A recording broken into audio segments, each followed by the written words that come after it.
한줌 철학의 똑딱이. 똑순입니다. 저희가 자크 라캉의 1962년에서 63년에 걸친 세미나 10권, 불안, 그 첫 시간을 열어보려고 합니다. 네, 드디어 불안 세미나네요. 이 불안이라는 개념, 정신분석학에서 핵심적인 건 다들 아실 텐데 라캉이 이걸 어떻게 새롭게 다루는지 그 시작을 한번 같이 보시죠. 이 세미나 10권은 그냥 우리가 느끼는 그 불안감, 그 감정 자체에만 머무는 게 아니거든요. 프로이트의 억제 증상 불안, 여기서 물론 출발은 해요. 하지만 라캉은 이걸 주체랑 타자, 그 욕망이 막 얽히는 좀 더 복잡한 구조 속에서 보려고 하죠. 타자가 나에게 뭘 원하지? 이 질문이 핵심이 되는군요. 그렇죠. 그 질문을 통해서 불안의 본질로 들어가는 거예요. 키에르케고르나 사르트르 같은 실존주의자들이 말하는 불안하고는 또 결이 달라요. 정신분석만의 어떤 독자적인 이론을 만들려는 시도인 거죠. 자, 그럼 1962년 11월 14일 라캉이 딱 세미나 시작하면서 뭐라고 했는지 그 첫 문장 속으로 한번 들어가 보죠. 라캉이 이렇게 시작합니다. 올해 저는 여러분에게 불안에 대해 이야기하려 합니다. 네, 그러면서 약간 재미있는 일화 같은 걸 소개하죠. 주변에 누가 아니 왜 불안이에요? 약간 이런 식으로 놀라움을 표했다는 거예요. 아, 주제가 좀 재미없을 것 같다. 이런 반응이었을까요? 그랬던 것 같아요. 하지만 라캉은 바로 받아칩니다. 저는 그와 반대됨을 증명하는데 아무런 어려움이 없을 것이라고 딱 잘라 말하죠. 라캉 스스로 불안이 그냥 다뤄볼 만한 주제가 아니라 저의 이전 담론에 포함되었던 모든 것이 딱 모여드는 바로 그 접점이라고 엄청 강조해요. 그리고 또 지금까지 당신에게 충분히 연결되지 않은 것처럼 보였을지 모를 어떤 용어들, 개념들이 바로 이 불안이라는 판 위에서 제대로 자리를 잡을 거다. 이렇게 예고하는 거죠. 그동안 좀 흩어져 있던 개념들이 불안을 통해서 딱 연결된다. 이런 선언이네요. 그렇죠. 그러면서 이제 이전 세미나에서 계속 다뤄왔던 핵심 개념, 환상, 판타지를 바로 언급합니다. 이제 청중들이 환상의 구조에는 좀 익숙해졌을 거다. 이렇게 전제하면서요. 불안은 그것, 환상과 멀리 떨어져 있지 않다. 왜냐하면 그것은 진실로 동일하기 때문이라고 말해요. 첫 시간부터 불안이랑 환상, 이 두 가지 핵심 개념이 아주 깊게 연결되어 있고 어쩌면 거의 같은 것일 수도 있다는 암시를 강하게 주는 거예요. 그리고 이제 칠판에 뭘 좀 적어놨다고 얘기를 해요. 기표들, 자기 이론의 어떤 중요한 지표들 같은 건데 그 기표들이 두 그룹으로 나뉘어 있고 특히 오른쪽에 있는 그래프를 주목하라고 합니다. 이전에도 보여줬던 그래프예요. 라캉도 이걸 계속 쓰니까 좀 미안하다는 식으로 얘기를 하면서도 이게 참조점으로서의 가치가 앞으로 점점 더 명확해질 거라서 계속 상기시킬 필요가 있다고 강조하죠. 그러면서 그 그래프의 모양, 그 독특한 형태 있잖아요. 아래는 넓고 위는 좁아지는. 네네, 그 폐쇄 회로 같은 모양. 그게 그냥 우연이 아닐 수도 있다. 이런 뉘앙스를 풍기죠. 맞아요. 라캉이 이 그래프의 어떤 지향성 있는 상호 소통의 배치를 보면서 왜 아무도 태양신경총을 떠올리지 않았냐는 거예요. 그 복부에 있는 신경 다발 말씀이신가요? 네, 바로 그거요. 갑자기 신체기관 이야기가 나오니까 좀 뜬금없어 보일 수도 있는데 라캉의 유도는 아마도 이 불안이라는 심리적인 현상이 어쩌면 우리 몸의 어떤 신경 구조랑 예상치 못한 형태적 유사성, 그러니까 상동성을 가질 수도 있지 않겠냐, 이런 암시를 던지는 것 같아요. 라캉 자신도 그것의 비밀을 여러분에게 전달한다고 주장하는 것은 아니다. 이렇게 한 발 빼긴 해요. 하지만 이 기묘한 작은 상동성, 그러니까 이 구조적인 유사성이 불안에 대한 논의를 시작하는 지금 시점에서 한번 생각해볼 가치가 있다. 이렇게 덧붙이죠. 그러니까 이 첫 시간부터 라캉은 불안이 그냥 스쳐 지나가는 감정이 아니라 자기 이론 전체를 꿰뚫는 아주 핵심적인 교차로이자 구조적인 문제라는 걸 분명히 하고 있는 거예요. 이번에는 정신분석가가 임상 현장에서 이 불안과 맺는 관계, 이게 좀 특별한데, 그러니까 환자의 불안을 다루면서 동시에 자기 자신의 불안하고도 마주해야 하는 거잖아요. 그 이중적인 상황을 좀 더 깊이 들어가 보겠습니다. 네, 맞아요. 라캉이 분석가들한테 이렇게 질문을 던지죠. 좀 도발적으로요. 불안이 정신분석가인 여러분을 질식시키는 것 같지는 않습니다. 하지만 여러분이 환자와 맺는 관계의 논리 속에서는 그래야만 하지 않을까요? 라고요. 그러니까 분석가가 환자 불안을 다루면서 겉으로는 되게 평온해 보이지만 그 관계의 본질 자체가 분석가도 불안할 수밖에 없다는 걸 딱 짚는 거네요. 그렇죠. 환자가 어느 정도까지 불안을 감당할 수 있나, 이걸 계속 가늠해야 하는 것 자체가 매 순간 시험대에 오르는 일일 테고요. 정확합니다. 물론 이제 아주 숙련된 분석가들은 그 조절하는 방식, 이걸 내면화했을 수도 있어요. 네네. 하지만 라캉은 이 점도 놓치지 않고 그 초심 분석가들 있잖아요. 실습 초기에 환자랑 처음 관계 맺을 때 어느 정도 불안 느끼는 거 이거 지극히 당연하다 이렇게 덧붙입니다. 뭐랄까 통과 의례 같은 거죠.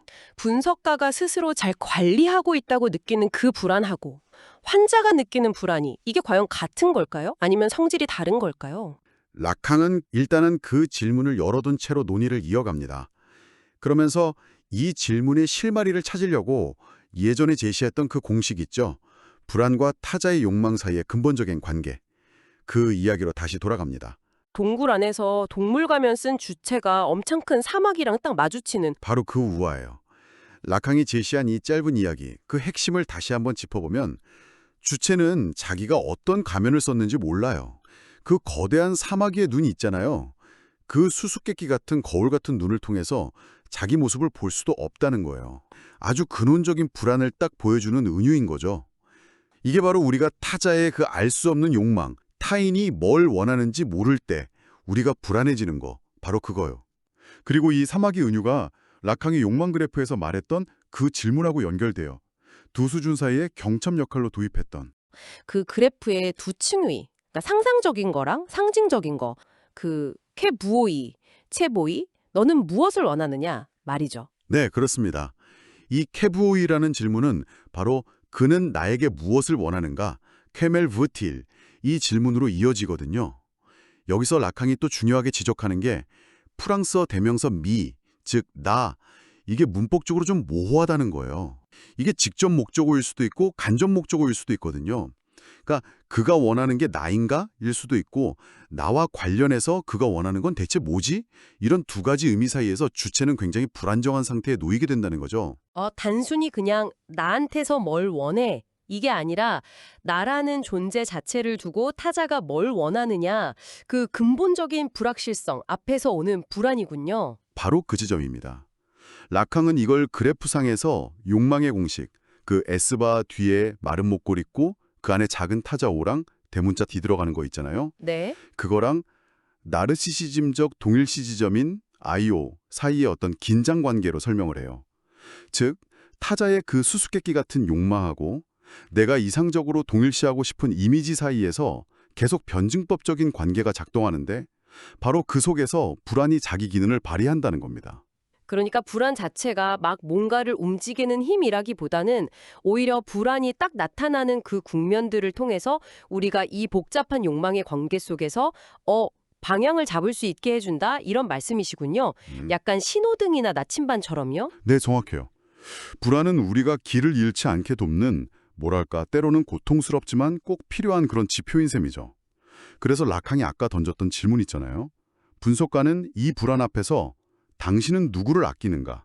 이렇게 물었을 때 그 답이 단순히 환자 하나로 딱 떨어지지가 않는다는 거예요. 분석가의 역할이 단순히 환자의 불안만 다루는 게 아니라는 의미로 들리네요. 그렇습니다. 라캉이 아주 명확하게 선을 그어요. 이렇게 말하죠. 다른 사람, 의심할 여지 없이 아낀다. 하지만 그만큼 당신 자신도 아끼고 있다. 비록 이 두 가지 아낌이 겹친다 하더라도 혼동되어서는 안 된다. 여기서 아낀다는 게 그냥 감정적으로 좋아한다 이런 차원이라기보다는 분석 과정에서 중요하게 다루고 고려해야 할 대상이다. 이런 의미로 봐야겠죠. 그래서 이 불안에 대한 연구에서 우리가 이끌어내야 할 가르침은 말이죠. 그 불안이 드러나는 어떤 특권적인 지점들. 그걸 확인하는 거라고 라캉이 이야기합니다. 네. 마치 산의 어떤 높낮이를 그리듯이? 그렇죠. 불안의 지형학 같은 걸 그려봐야 한다. 이런 말이죠. 맞습니다. 그 지용도를 통해서 라캉이 제시하려는 그 불안 담론의 핵심 구조. 그러니까 중요한 개념들이 어떻게 서로 연결되는지 그 윤곽을 바로 파악할 수 있게 된다는 겁니다. 그리고 또 라캉은 우리가 불안과 어떻게 관계 맺어야 하는지에 대해서도 중요한 점을 짚어요. 만약 여러분께서 불안과 타협하는 법을 안다면 그것이 어떻게 가능한지 봄으로써 이미 우리를 진전시킬 것입니다. 이렇게 말하면서요. 그런데 동시에 너무 빨리 불안과 타협해버리면 그건 또 위험하다고 경고를 하죠. 라캉 자신도 이걸 굉장히 의식했어요. 그냥 불안 속으로 청취자분들을 내던지려는 그 프랑스어 표현으로 우슈테라고 하셨죠. 그게 아니라는 거군요. 맞아요. 여기서 슈테 동사의 죄, 이게 프랑스어로 나를 뜻하는 발음이랑 비슷하잖아요. 네네. 이렇게 불안에 대한 논의에 나를 던져놓는 방식. 이게 사실은 실존주의 철학이 하려던 거 아니었나요? 바로 그거죠. 키에르케고르부터 시작해서 가브리엘 마르셀, 셰스토프, 베르디아이에프 같은 철학자들이 떠오르죠. 물론 이 사람들이 다 똑같은 선상에 있다거나 똑같이 유용하다 이렇게 볼 순 없겠지만요. 그렇죠. 라캉도 바로 그 지점에서 실존주의 철학의 어떤 한계를 지적하는 것 같아요. 키에르케고르에서 후대 사상가들로 이어지면서 일종의 퇴락, 영어로는 디그레데이션이라고 할 수 있겠죠. 그런 게 있었다고 보는 거예요. 실존주의는 스스로 잘 인식하지 못하는 어떤 종류의 성급함, 헤이스트라고 하죠. 그런 걸 보였고 특히 그 동시대 사상의 중요한 기준점이었던 역사와의 관계 설정에서 어떤 혼란, 디스어레이를 잡았다는 겁니다. 라캉은 실존주의적 사유가 바로 이 역사와의 관계에서 오는 혼란, 그 프랑스어 단어 데자루아, 이게 어원적으로 길을 잃음을 뜻하거든요. 바로 그 혼란 속에서 태어났다고 보는 거죠. 라캉이 프로이트의 꼬마 한스 사례를 가져와서 비유를 들어요. 그 말 비유요. 꼬마 한스가 무서워했던 말이요? 맞아요. 한때는 역사의 마차를 힘차게 끌 거라고 기대했던 그 사유의 말이 갑자기 막 통제를 잃고 미쳐 날뛰다가 쓰러져 버리는 모습. 네. 꼬마 한스가 가장 무서워했던 그 이미지 중 하나잖아요. 라캉은 이 모습을 독일어 표현 크라우 알마한, 그러니까 소란 피우기라고 부르면서 실존주의의 어떤 성급함에 빗대는 거예요. 역사의 수레를 끌지 못하고 그냥 소란만 피우는 말처럼. 그렇죠. 그래서 라캉은 이런 이유 때문에 실존주의가 우리가 방금 이야기한 그 사상의 계보에서 볼 때 가장 흥미로운 지점과는 좀 거리가 멀다 이렇게 평가하는 겁니다. 다만 사르트르는 그 사고의 말을 다시 역사 속으로 끌어들이려 했다고요. 네, 맞습니다. 사르트르가 그 말을 다시 역사의 수레, 즉 현실과 연결시키려 노력했고 특히 진지함, 듀세리유의 문제를 깊이 다룬 점은 라캉도 인정하는 부분입니다. 그리고 또 한 명, 빼놓을 수 없는 중요한 철학자가 있죠. 하이데거. 하이데거. 분석가들이 불안 이야기할 때 배경처럼 자주 등장하죠. 그렇죠. 아까 라캉의 제때 내던지다라는 언어 유희를 이야기했는데 이게 사실 하이데거의 그 근본적인 내던져짐, 독일어로는 Geworfenheit라고 하죠. 그 개념과 가장 가깝다고 볼 수 있어요. 하지만 라캉과 하이데거 사이에도 분명한 차이가 있겠죠. 네, 결정적인 차이가 있다고 라캉은 봅니다. 하이데거가 현존재, 다자인의 존재 물음으로 우리를 이끄는 그 경로, 흔히 죽음을 향한 존재, 사인좀 토데라고 하잖아요. 네. 그 경로는 라캉이 말하는 의미의 불안을 직접 통과하지는 않는다는 거예요. 그래요? 그럼 하이데거가 주목하는 건 뭔가요? 하이데거적 질문에 살아있는 참조점은 보다 근본적이고 인간의 어떤 일상성 전체에 관한 것, 하이데거가 염려라고 이름 붙인 것, 독일어로는 소르게, 프랑스어로는 루수시죠. 염려, concern. 네. 물론 이 염려라는 관점 자체가 정신분석과 전혀 무관하다고 할 수는 없지만 라캉이 지금 주목하고 있는 그 불안과는 다른 차원에 있다는 겁니다. 그렇군요. 자, 이렇게 사르트르와 하이데거라는 두 증인을 살펴봤고, 그럼 이제 세 번째 증인, 바로 라캉 자신에게로 시선을 돌려야겠네요. 네, 라캉은 여기서 자신의 상황을 예로 들어요. 청중의 기대에 부응해야 하고 질문에 답해야 하는 바로 이 상황 말이죠. 예를 들면 강연 직전에 요청했던 참고 문헌이 어젯밤에 막 도착했다거나 그런 구체적인 상황들. 네, 그리고 청중들이 자신에게 뭔가를 기대하고 있다는 바로 그 사실 같은 것들이요. 그런데 라캉은 그런 상황 자체가 불안을 일으키는 건 아니라고 본다는 거죠. 맞아요. 경험적으로 판단할 때 자료가 제때 도착했다거나 내가 정시에 강연장에 나타나서 청중의 기대에 부응해야 한다는 것 자체는 불안을 유발하는 그 본질적인 차원은 아니라고 선을 긋는 거예요. 결국 처음 제기했던 질문으로 돌아가는 거죠. 불안에 대해서 이야기할 때 우리는 어떤 거리를 유지해야 하는가? 너무 빨리 타협하지도 않고 외면하지도 않으면서 동시에 불안의 완전히 압도되지도 않는 바로 그 적절한 거리가 필요하다는 겁니다. 그럼 그 적절한 거리랑 구체적으로 어떤 걸까요? 라캉은 그걸 올바른 거리, the right distance라고 표현해요. 이게 우리를 어떤 대상이나 상황에 너무 가깝게 만들지 않는 거리예요. 방금 예시로 든 것처럼 강연 직전에 자료를 가져다 준 대화 상대방이나 혹은 불안에 대해 말해야 하는 라캉 자신과의 관계처럼요. 너무 가깝지도 그렇다고 너무 멀지도 않은 네, 그 친숙하면서도 어떤 일정한 간극을 유지하는 거리, 바로 그 거리가 중요하다는 겁니다. 프로이트가 제시했던 그 억제, 증상, 불안 있잖아요. 이 제목 말이죠. 분석가들한테는 이게 거의 뭐 슬로건처럼 딱 각인되어 있잖아요. 프로이트가 이 주제에 대해 내놓은 어떤 최종적인 명료한 설명이다. 뭐 이런 식으로요? 네, 그렇죠. 그런데 락항은 좀 재밌어요. 오늘 이 억제, 증상, 불안 텍스트 안으로 직접 들어가지 않겠다고 딱 선언을 하거든요. 아, 그래요? 그 텍스트를 다루는 게 아니라요? 네, 마치 뭐랄까 안전망 없이 그냥 작업하겠다 이런 느낌인데요. 락항이 지적하는 건 그거예요. 프로이트 담론이라는 그 그물망이 때로는 우리한테 좀 거짓된 안정감을 줄 수도 있다. 특히 불안에 관해서는 이게 더 그렇다는 거죠. 그래서 락항은 이 억제, 증상, 불안이라는 제목에도 불구하고 정작 이 텍스트가 불안 빼고 다른 모든 거 다 얘기한다고 약간 꼬집기도 했어요. 프로이트가 이 세 개념들에 대해 뭐 명료하게 설명했던 지점들이 물론 있죠. 근데 그걸 잠시 접어두고 프로이트 담론의 그 촘촘한 논리적 연결망, 이 그물 없이 이 주제에 접근하겠다. 이렇게 딱 선언을 합니다. 왜 굳이 그 논리의 금을 벗어나려고 하는 걸까요? 그게 락항에 따르면요. 특히 이 불안이란 문제에 있어서는 말이죠. 그 어떤 논리적인 설명, 그러니까 어떤 그물망도 결국에는 불안이 자리한 그 근원적인 공백, 뭐랄까 비어있는 곳이죠. 그걸 드러낼 뿐이다. 라는 어떤 역설 때문입니다. 아, 그러니까 논리로 잡으려 할수록 오히려 그 빈 공간, 불안의 자리가 더 드러난다. 네, 맞습니다. 불안에 관해서는 사실 기댈 만한 그런 탄탄한 논리적 그물이랄 게 없다는 걸 보여주겠다는 거죠. 그래서 프로이트 텍스트 역시 이렇게 파고 들어가 보면 불안 그 자체보다는 불안을 둘러싼 다른 모든 것들을 다루는 것처럼 보인다. 이렇게 락항은 지적을 해요. 여기서 이제 락항의 첫 번째 통찰이 나오는군요. 억제, 증상, 불안, 동등한 위상을 갖지 않는다. 그래서 제가 세 줄에 걸쳐 어긋나게 쓴 것입니다. 이 세 용어를 제대로 이해하려면 그냥 단순히 나열된 걸로 볼 게 아니라 뭔가 비어있는 다른 칸들을 채워 넣어야만 완성되는 어떤 구조적인 관계가 이 안에 숨어 있다. 이걸 암시하는 대목이죠. 이 세 용어는 그 맥락이나 주변 환경 자체가 서로 다르기 때문에 그 구조적인 차이라는 건 굳이 증명할 필요도 없이 명백하다. 락항은 이렇게 이야기합니다. 알겠습니다. 억제, 이니비션부터 좀 자세히 들여다볼까요? 락항은 억제가 가장 넓은 의미에서 운동, 무브먼트의 차원에 있다. 프로이트 역시 이 용어를 처음 도입할 때 이동, 운동, 로코모션을 언급했던 걸 또 상기시키고요. 비록 뭐 실제 몸의 이동이 아니더라도 우리가 수행하는 모든 기능에는 뭐랄까 은유적으로라도 운동의 측면이 다 있잖아요.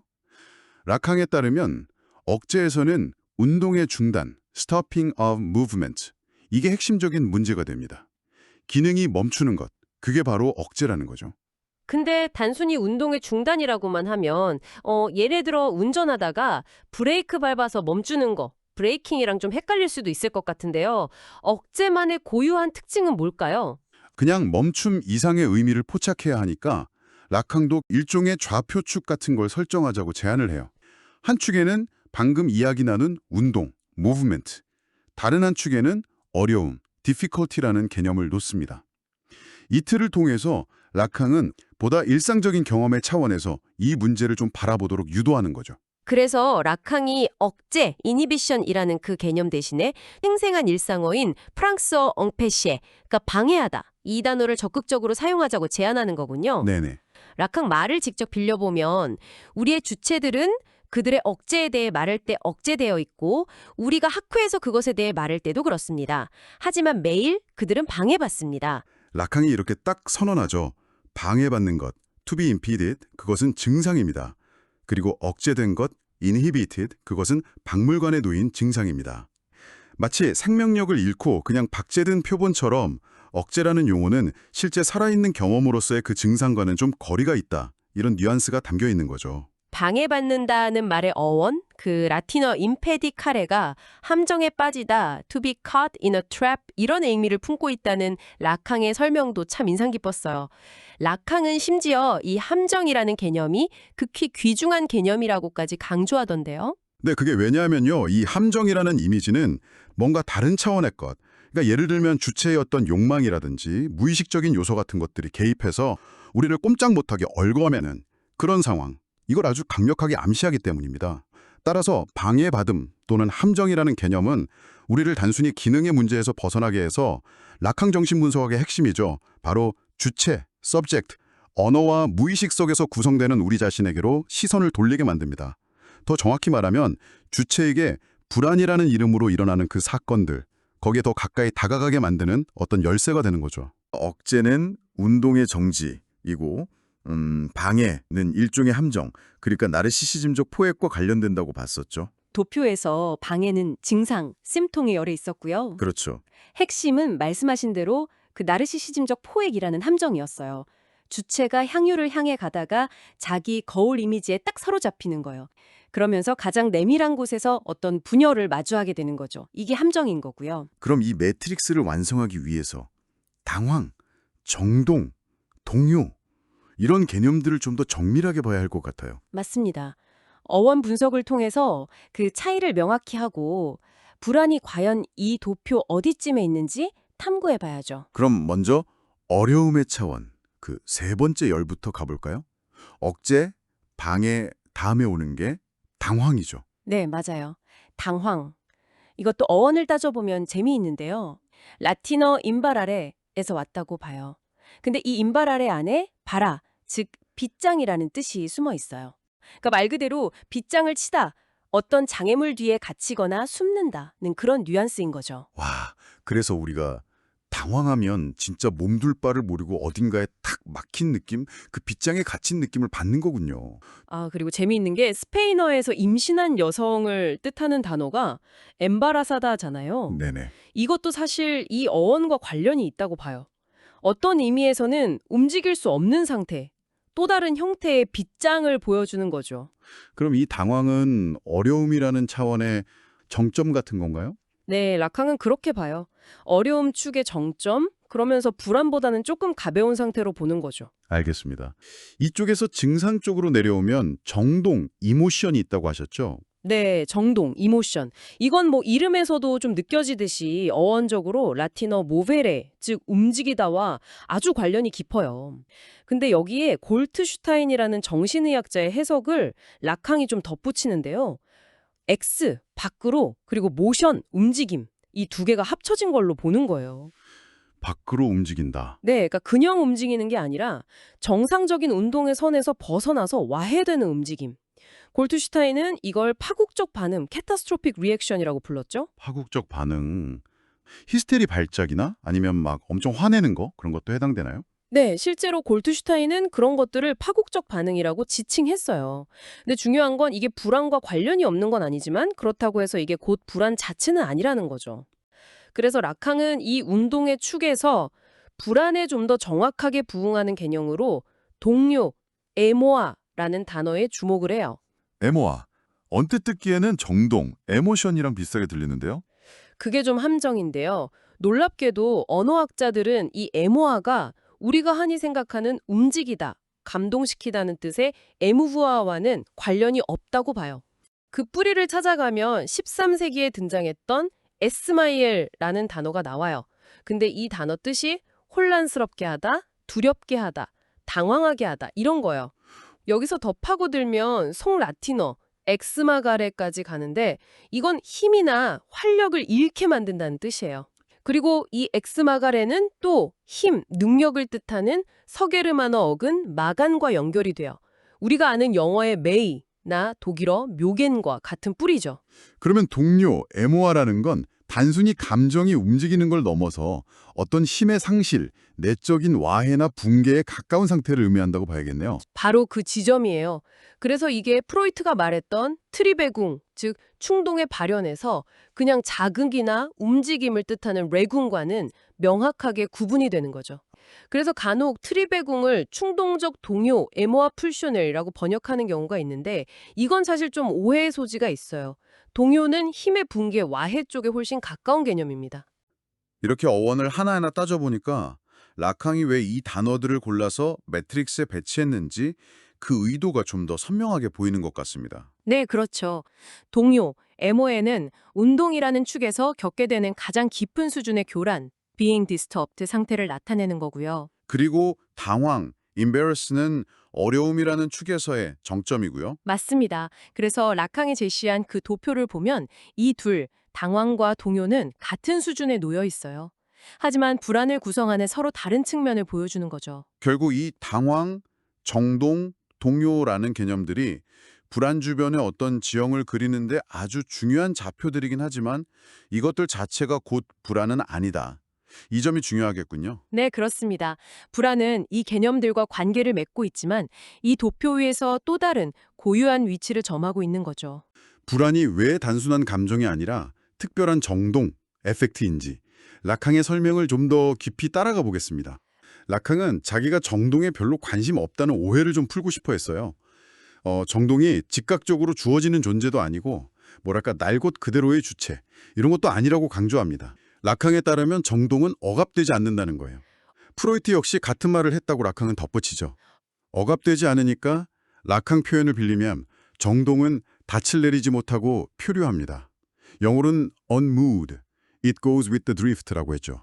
표류한다. 네, 그러니까 정동 자체는 억압되지만 다른 생각이나 이미지 같은데 이렇게 달라붙어서 전취되기도 하고 도착적인 형태로 변형돼서 나타난다는 거죠.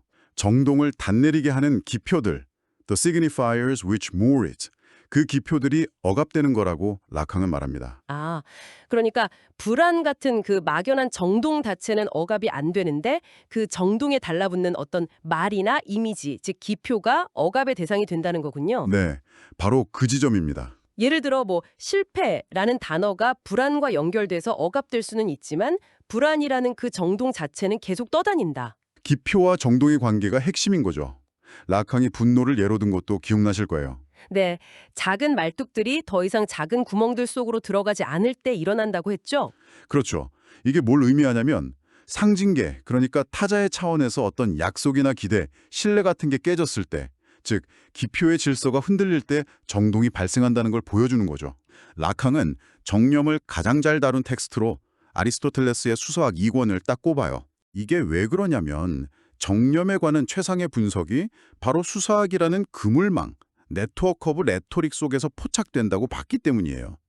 즉 정동이나 정념조차도 결국 언어 구조, 기표의 네트워크 안에서 파악해야 한다는 라캉의 일관된 관점을 보여주는 거죠. 그런데 라캉은 왜 불안에 대해 본격적으로 말하기 전에 이런 정동 일반론을 먼저 길게 설명하지는 않았을까요? 좀 더 체계적으로 접근할 수도 있었을 텐데요. 라캉은 여기서 정신분석가의 정체성을 아주 분명히 하거든요. 우리는 심리학자가 아니다. 심리, 사이크라는 그런 비현실적인 실체를 다루는 게 아니다. 대신 정신분석은 에로톨로지, 즉 욕망에 관한 실천, 프락시스라고 선언합니다. 좀 복잡하게 들릴 수 있지만 결국 우리는 무엇을 어떻게 욕망하는가, 이걸 파헤치는 과정이라는 뜻이에요. 그리고 이 욕망 이론의 한가운데서 욕망의 모든 결과를 드러내도록 우리를 막 몰아붙이는 정동이 바로 불안이라는 겁니다. 불안이라는 칼날 위에서 우리는 스스로를 유지해야 한다. 라캉의 이 말이 딱 떠오르네요. 결국 불안은 우리 욕망과 절대 떨어질 수 없고 정신분석이라는 실천의 진짜 핵심에 있는 정동이다. 이런 의미겠군요. 정확합니다. 그럼 다음 시간에는 1962년 11월 20일 세미나, 그러니까 10권의 두 번째 장으로 넘어가 보겠습니다. 네, 라캉이 말하는 단일 특질, 유니어리 트레이트 개념하고 또 단순성의 이상, 아이디어 오브 심플리시티, 이거 어떻게 분석해서 새로운 길을 여는지 알아볼 예정입니다. 그리고 타자의 현존, presence of the other과 타자의 욕망, desire of the other 이라는 핵심 개념도 중요하죠. 맞아요. 헤겔과의 비교를 통해서 라캉에게 타자가 어떤 의미인지 좀 더 깊이 탐구하고 마지막으로 그 유명한 문장이 있죠. 아, 나는 당신을 욕망합니다. 비록 내가 그것을 알지 못하더라도. 네, 바로 그겁니다. 이 강렬한 명제가 분석에서 어떤 의미를 갖는지, 어떤 효과를 내는지 함께 논의해 보겠습니다. 다음 시간에 찾아뵙겠습니다.